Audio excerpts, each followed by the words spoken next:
इस बार मुझे बेटा ही चाहिए, चाहे कुछ भी हो जाए। घर बेटा नहीं हुआ ना तो तू इस घर से जाने के लिए तैयार रहना। ये आप क्या कर रहे हैं जी? इसमें मैं क्या कर सकती हूँ? ये तो उस ऊपर वाले का दिन है।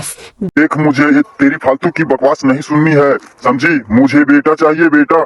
अगर तूने मुझे इस बार बेटा नहीं दिया ना तो उसका अंजाम तुम अच्छे से जानती हो।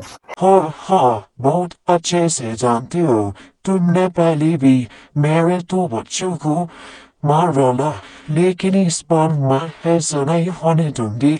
अगर इस बार लड़की भी पैदा हो गई तो मैं उसे कुछ नहीं होने दूंगी। तुझसे मैंने बोला ना, मुझे इस बार लड़की नहीं चाहिए। नफरत है मुझे लड़की से, नफरत, समझी? अब सिर्फ लड़का ही चाहिए। ऐसा कहकर हरिया वहां से चला जाता है। कुछ समय बीतता है और विनीता को एक बार फिर कुछ होने वाला होता है, लेकिन विनीता बहुत घबराई हुई खुद से कहती है, बकुन, अगर इस बार फिर मुझे बेटी पैदा हुई तो वो राक्षस तो उसे भी मार देगा। नहीं, मैं उसे इस बार ऐसा नहीं करने दूंगी। कुछ तो जरूर करना होगा, पर मैं क्या करूं? शाम होती है। घरिया अपने घर आता है। आज तो सारा दिन बर्बाद हो गया मेरा। क्या हुआ जी? आप इतना परेशान क्यों लग रहे हैं जी? मैं कल शहर जा रहे हैं कुछ दिनों के लिए। आजकल गांव में कुछ ही नहीं रह गया है, तो सुबह सुबह जल्दी कुछ नाश्ता तैयार कर देना, समझी? हाँ जी, बिल्कुल। सुबह होती है और हरिया शहर की ओर निकल जाता है और कुछ दिनों तक वही काम करता है। तभी विनीता को एक बेटी पैदा होती है। हाँ, इस बार फिर एक बेटे, अगर इनको पता चल गया तो ये तो मेरी और इनके जान ही ले लेंगे। क्या करो? मुझे अपनी बच्चे की जान बचानी होगी। बहुत देर हो गए इन्हें सार गए हुए, कभी भी हो सकते हैं। विनीता उस बच्ची को एक जंगल में ले जाती है, जहां उसे एक गुफा दिखाई देती है। हाँ, ये जगह बिल्कुल सही है। मैं अपने बच्चे को इस गुफा में छुपा देते हो। विनीता अपनी बच्ची को रोज दूध पिलाती है और रात को उसी गुफा में छुपाकर सुला देती है। अगली सुबह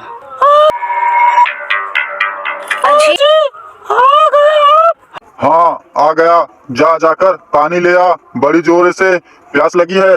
जी, अभी लाए।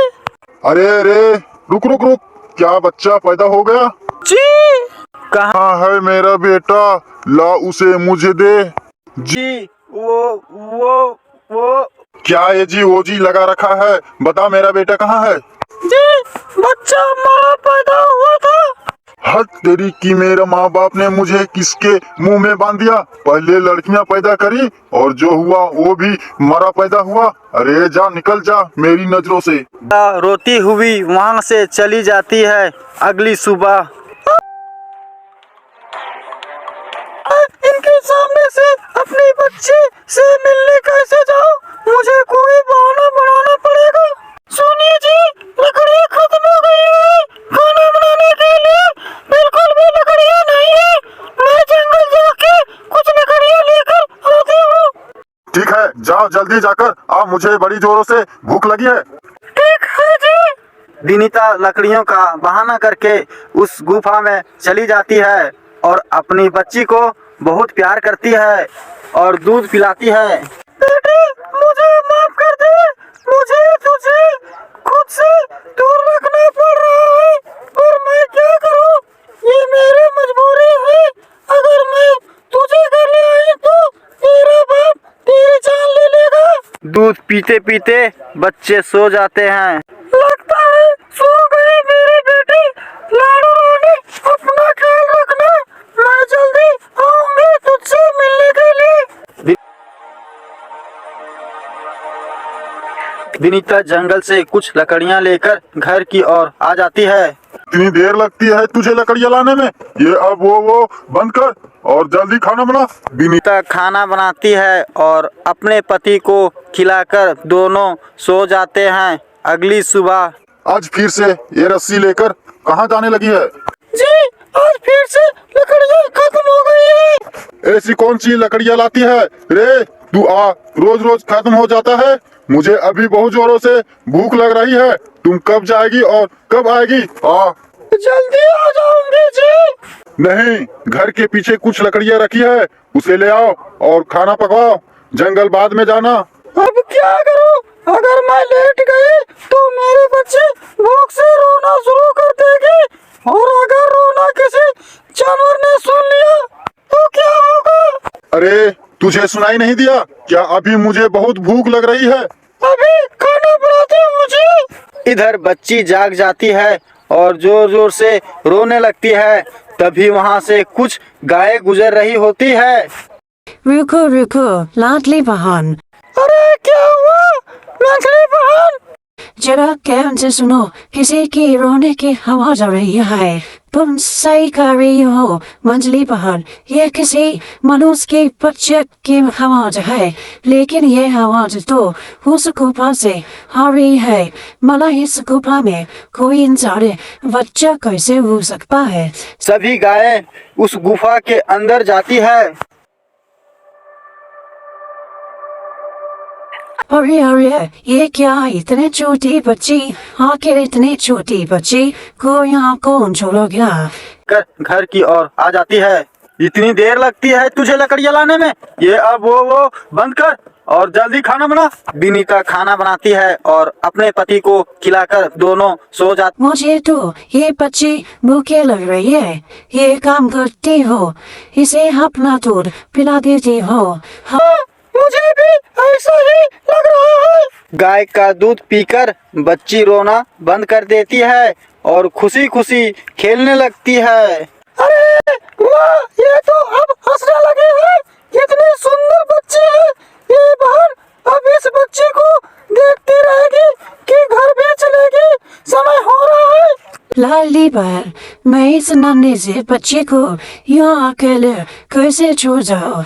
अगर कोई जंगली जानवर इस बच्चे को खा गया तो मैं इसे अकेले नहीं छोड़ सकती।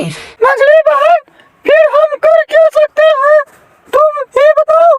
क्यों ना हम इस बच्चे को अपने साथ कर ले चले? ठीक है, यह भी सही है। मंझली गाय को और लाडली गाय को उस बच्ची पर दया आ जाती है, जिसे वो गाय उस बच्ची को अपने साथ अपने घर ले आती है। खाना तो बना दिया, अब मैं जल्दी से जाती हूँ। भगवान मेरे बच्चे की रक्षा करना।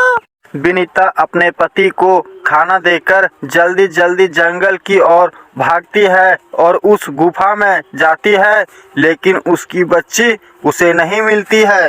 अरे मेरी बेटी कहाँ गई? लाडू रानी कहाँ है तू? मेरी बच्ची कहाँ तू? विनीता फूट फूट कर रोने लगती है। भगवान, तुम मुझे किस किस बात की सजा दे रहा है? पहले मेरे पति मेरे बेटे की जान का दुश्मन बना हुआ था, और अब आज अपने भी मेरे बच्चे की रक्षा नहीं की, और कौन जानवर खा गया? विनीता उदास होकर अपने घर आ जाती है। मंजली बहन, हम इस बच्चे को कब तक अपने पास रखेंगे? मुझे तो डर है कि कोई जंगली जानवर इस मासूम बच्चे को हानि न पहुंचा दे। पर बहन, हम करे तो भी क्या इस बच्चे को अकेले भी छोड़ नहीं सकते? अगर हम उस जंगल में इस बच्चे को अकेला छोड़ देते हैं तो सोचो, इसके साथ कोई भी हादसा हो सकता है। लेकिन बहन, हम कैसे इस बच्चे को ख्याल रख पाएंगे और इसे क्या खिलाएंगे? लाडली बहन, देख, अब इस बच्चे का ध्यान हमें ही रखना होगा। अभी तो ये बच्ची छोटी है, इसे हम अपना दूध पिला देंगे, और बाद में जब बड़ी हो जाएगी तो फल फूल इस जंगल में बहुत है, इसे लाकर खिला देंगे। पर अब इसे अकेला नहीं छोड़ेंगे। ठीक गाय बहन, तूने अगर ठान लिया है तो यही सही, हम सब मिलकर इस बच्ची का ख्याल रखेंगे।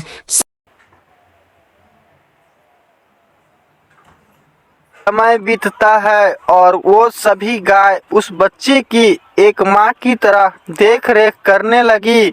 सभी गाय उस बच्ची से बहुत प्यार करने लगती है और पारी पारी से उसका ख्याल भी रखने लगती है। गाय जब जंगल घास चरने जाती है, उस छोटी सी बच्ची को भी अपने साथ ले जाती है। कुछ समय बाद बच्ची बड़ी हो जाती है। हमारी प्यारी बेटी तो बड़ी हो रही है। जी माँ, बेटी। अब तुम्हारा हमारे साथ जंगल जाना मुनासिब नहीं है। अब तुम घर पर रहा करो, हम सभी तुम्हारे लिए ताजे ताजे मीठे फल लाया करेंगे। ठीक है माँ, अब से मैं घर पे रहूंगी। बेटी अब हम चल के हैं, घास चरना, तू अंदर की कुंडी लगा लेना।